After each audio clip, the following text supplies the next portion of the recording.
Assalamualaikum warahmatullahi wabarakatuh. Perkenalkan, nama saya Alsananda Murnisa dengan NIM 22042214. Di sini saya akan membacakan resume pada mata kuliah Politik Kebijakan Publik, yaitu pada kelompok 4 yang berjudul mengkomunikasikan aktor-aktor kebijakan publik dalam proses politik. Studi kasusnya itu unjuk rasa kepentingan pedagang PKL ke basement. Kebijakan penertiban dan relokasi pedagang selasar serta pedagang kaki lima fase 7 merupakan bagian dari kebijakan publik yang bertujuan menata ruang kota agar lebih tertib, bersih, aman, dan nyaman bagi masyarakat. Pemerintah berupaya mengembalikan fungsi trotoar, selasar, dan badan jalan sesuai peruntukan sehingga aktivitas masyarakat dapat berjalan dengan baik.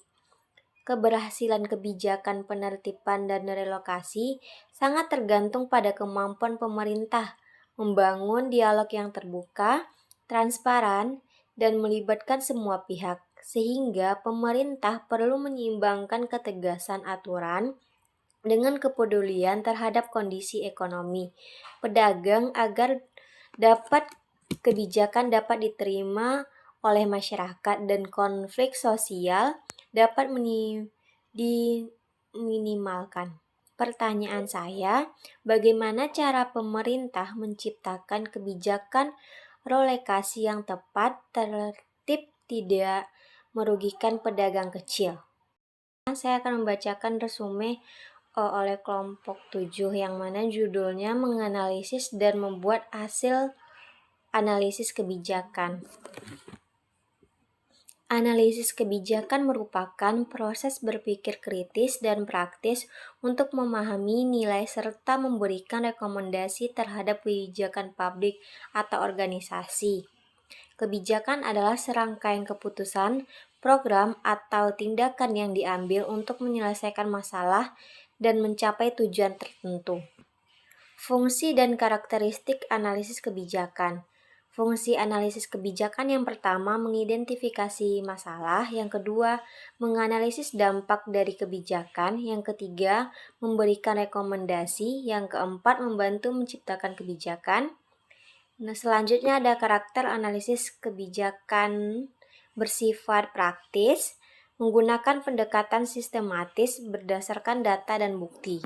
Selanjutnya ada tahapan analisis kebijakan. Yang pertama ada identifikasi masalah, menentukan dan memahami masalah yang perlu diselesaikan.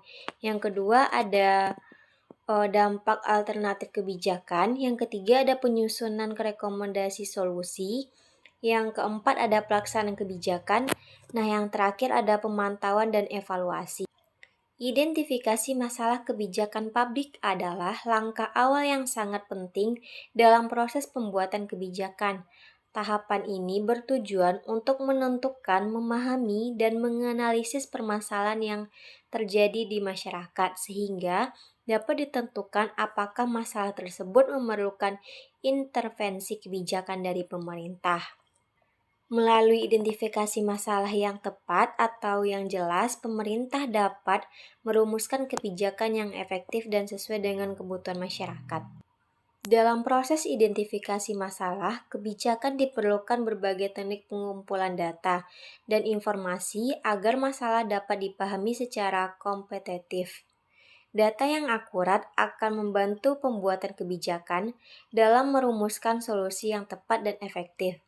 Yang pertama ada studi literatur, yang kedua ada analisis data statistik, yang ketiga ada wawancara, yang keempat ada observasi, yang kelima ada diskusi dengan para pemangku kepentingan.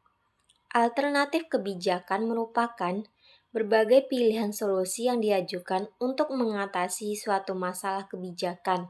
Pada tahap ini dilakukan eksplorasi dan analisis terhadap berbagai pilihan kebijakan yang mungkin dapat menyelesaikan masalah dengan mempertimbangkan konsekuensi serta manfaat dari setiap pilihan.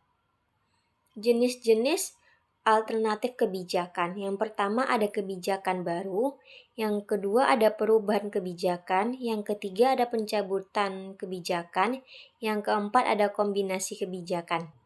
Analisis kebijakan dengan latar belakang MBA melakukan evaluasi menggunakan pendekatan analisis kebijakan rasional kompetitif. Proses ini dilakukan dengan mengumpulkan data, melakukan perbandingan harga pasar, serta melakukan verifikasi informasi dari berbagai pihak. Pertanyaannya yaitu bagaimana cara mempromosikan masalah kebijakan jika sumber datanya terbatas. Sekian yang dapat saya sampaikan. Saya ucapkan terima kasih. Assalamualaikum warahmatullahi wabarakatuh.